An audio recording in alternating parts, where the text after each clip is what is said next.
Welcome back to this week's edition of the Risk Spotlight Operational Risk News Update. My name is Emily Jones, and today I'll be bringing you essential updates and insights from the world of operational risk, drawn from the past week.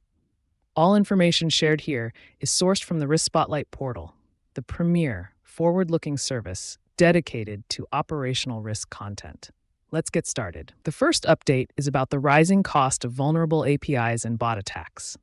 The economic impact of vulnerable APIs and bot attacks on businesses is estimated to be $186 billion annually, according to the Economic Impact of API and Bot Attacks report by Imperva and the Marsh McLennan Cyber Risk Intelligence Center.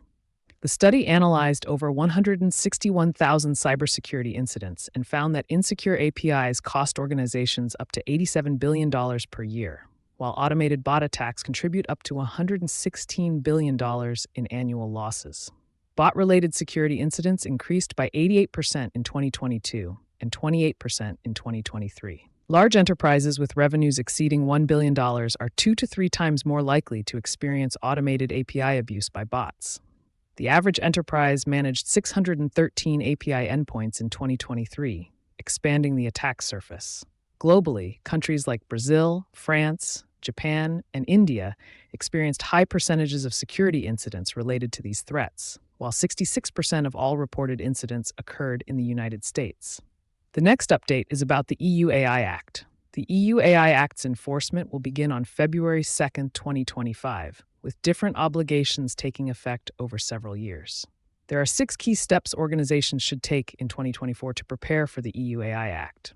These steps include forming a cross-disciplinary AI governance team, developing internal AI policies and procedures, implementing AI training programs, conducting an AI inventory, assessing AI Act applicability and obligations, and creating a compliance roadmap.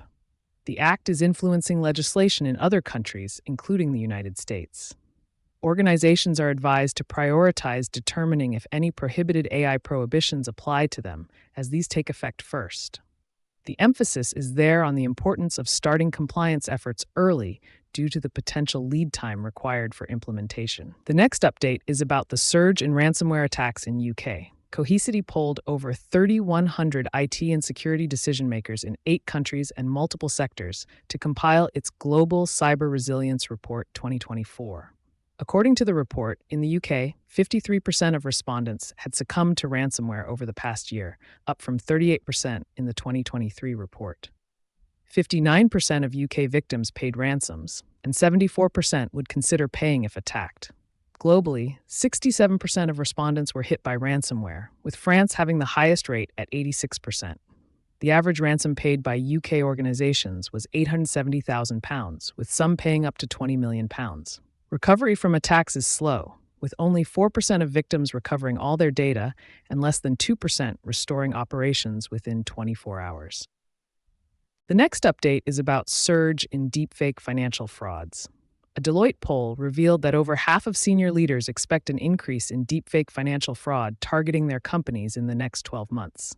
In the past year, 15.1% of respondents experienced at least one such incident, while 10.8% faced multiple attacks. The financial services industry is particularly vulnerable, with India being highlighted as a growing hub for digital financial transactions at risk. Criminals are using AI to create convincing fake documents, emails, and video calls to authorize fraudulent transactions, with potential financial losses of up to $40 billion predicted.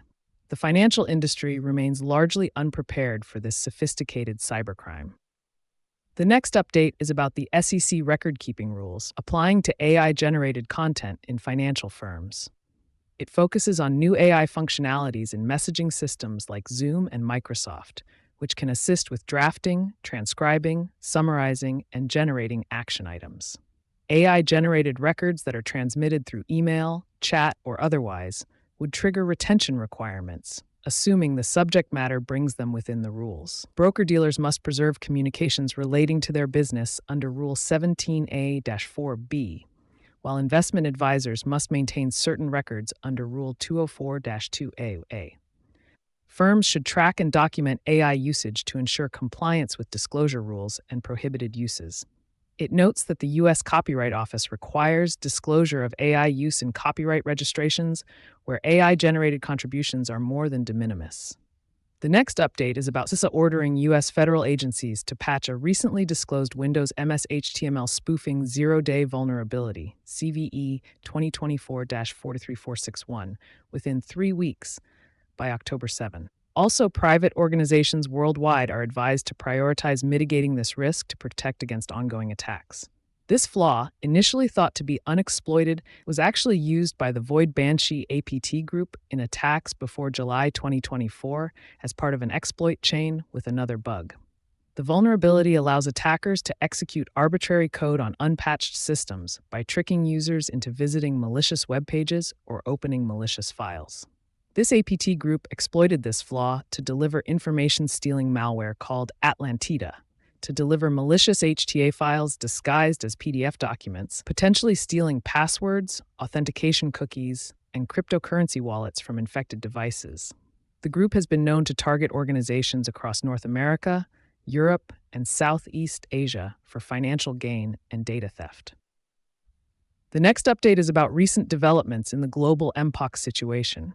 A new strain of Mpox has emerged in South Kivu, Congo, raising concerns due to its potential for increased transmission through skin-to-skin contact. The Africa Centers for Disease Control and Prevention, Africa CDC, warned that Mpox outbreak in Africa is still not under control, adding that cases were still increasing in several countries. Now let me provide a quick update on key operational risk loss events that were reported in the media last week. The first update is about EcoBank Kenya, which has incurred significant financial losses, estimated in millions, due to vulnerabilities in its card operations between 2020 and 2022. An internal report highlighted critical lapses that allowed transaction manipulation to go undetected for 2 years, raising concerns about oversight and technology safeguards.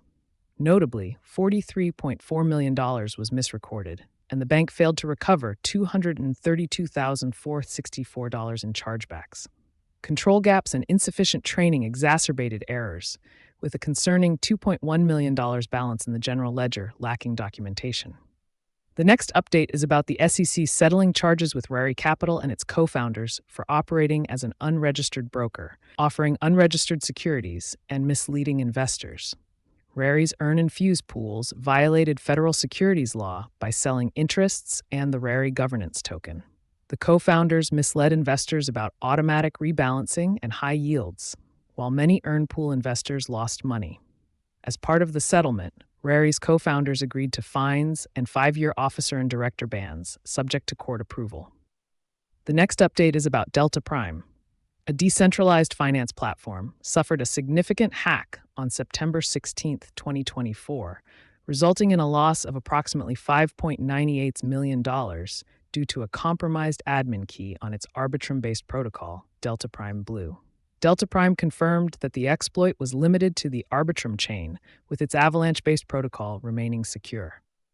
And there you have it, a whirlwind tour of last week's operational risk landscape. If you want to read more about the topics I have covered and review additional content on emerging operational risk topics, then please log in to the RiskSpotlight portal if you are a subscriber, or go to riskspotlight.com to sign up for a free trial.